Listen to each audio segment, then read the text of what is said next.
Hello and welcome to True Guidance Tarot. I'm Adriana Teodoro-Dier. I am a spiritual medium and intuitive reader.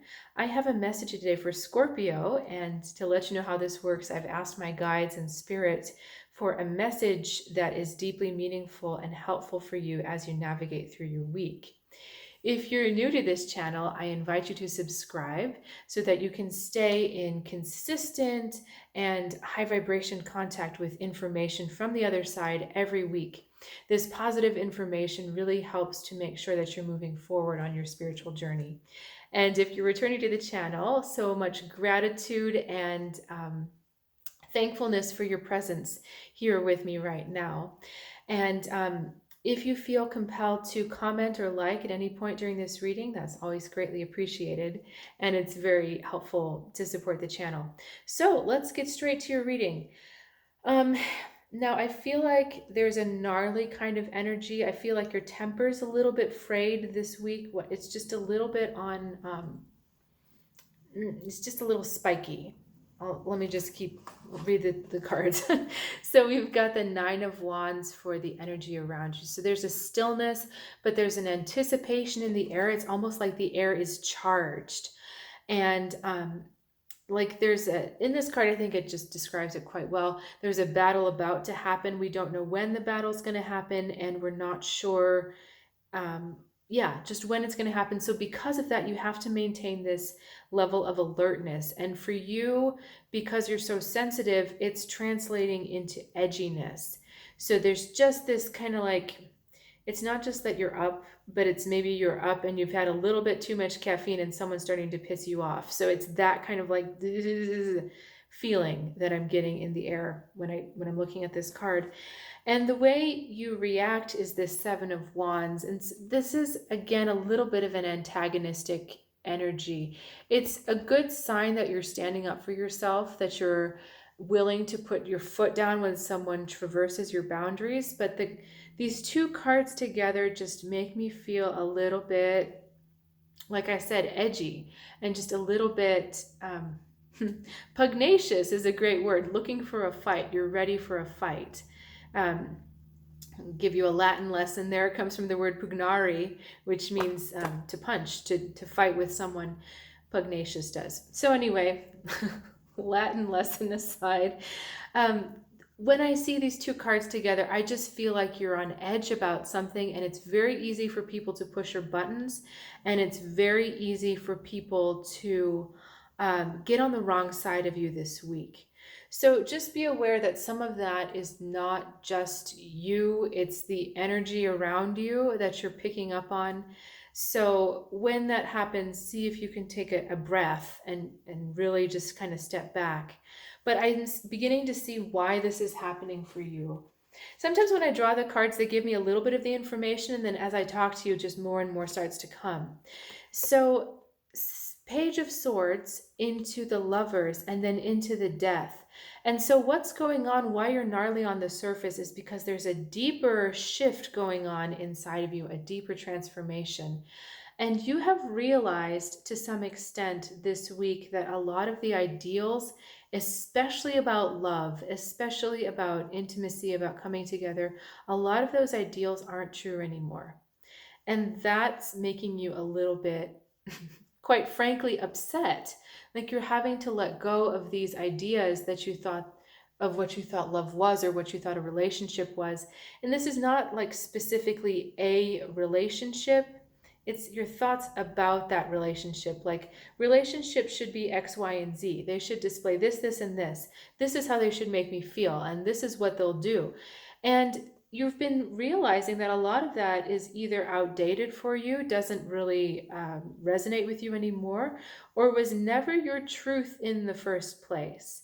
But there's a resistance, there's a stickiness I'm feeling about letting that thought, letting that belief go, because you're so emotionally attached to it. You're deeply attached to this idea of what you think a relationship should be. And this is not just a romantic relationship. This can also be a close relationship with a family member or a very close friend. It's not work. It's definitely with a person. And you're just realizing that these aren't working anymore and you're having to shed them. That's our death card. And again, Scorpio, I often get the death card for you. And this is not something new. Scorpio and death kind of go together because it's transformation, right? This is a phoenix rising, which is you. You undo yourself, you redo yourself, you burn it up, you try again. You do this cycle over and over. Anyone that has any Scorpio in their chart is doing this on some level. And so this is, you've got some mental agitation going on, some mental junk, some just mental, and that's why your fuse is so short this week, because you're preoccupied. And you know, when you're thinking so hard and then someone bugs you, like a kid comes and needs something from you and you just kind of explode at them because you were distracted from what you were thinking, that's what's going on here. So this deeper transformation, you know, where is it leading us? Why are we being asked? Why are you being asked to shed these ideas? Why are you being asked to let these things go? And we're back to this card here, the waiting card, the 9 of Wands. We're back to waiting because you're waiting for that shift, not just deep within you, but that shift in your external world.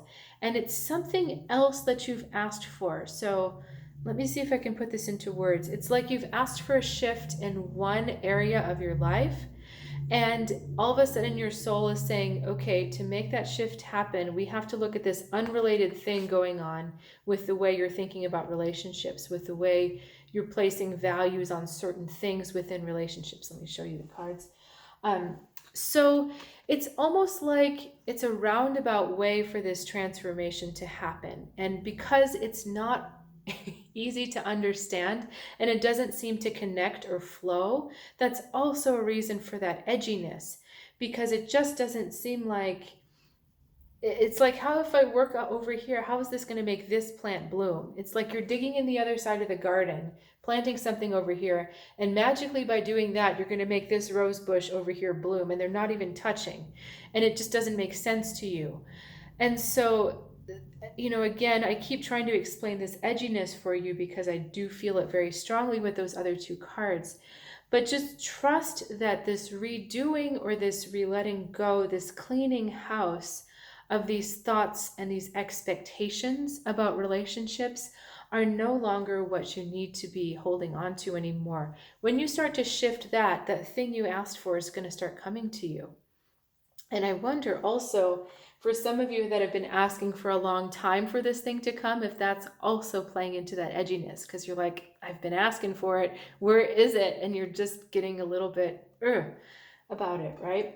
So whatever you can do to release those old beliefs, if that has to do with going into meditation and finding that calm and finding that clarity there, if that has to do with journaling, where you write, this is what I used to think, this is what I think now, this is what I value in relationships now, this is what I valued then. So you can kind of chart that transformation for yourself, and you'll feel like you have a little more control over it, because I know you don't like to be out of control with your emotions, and that edginess is, and just keep returning to it because that's very uncomfortable for you. So if you can do something in your spiritual practice to make you feel like you are managing this transformation a bit more, or that you're more actively engaged with it rather than it being so inward and subconscious, that's going to bring you a lot more peace this week. And letting go of these old things, you know, I do really see your world just kind of softening and like, once we get through and we get that clarity. So if you've got questions about that, please reach out in the comments. I also invite you to check out my website, True Guidance Tarot. There's all sorts of different offerings for people like you that are on the spiritual path, and I invite you to check them out and see if anything resonates with you. And if it doesn't, please share with a friend. And either way, I will look forward to seeing you next week. Have a good one.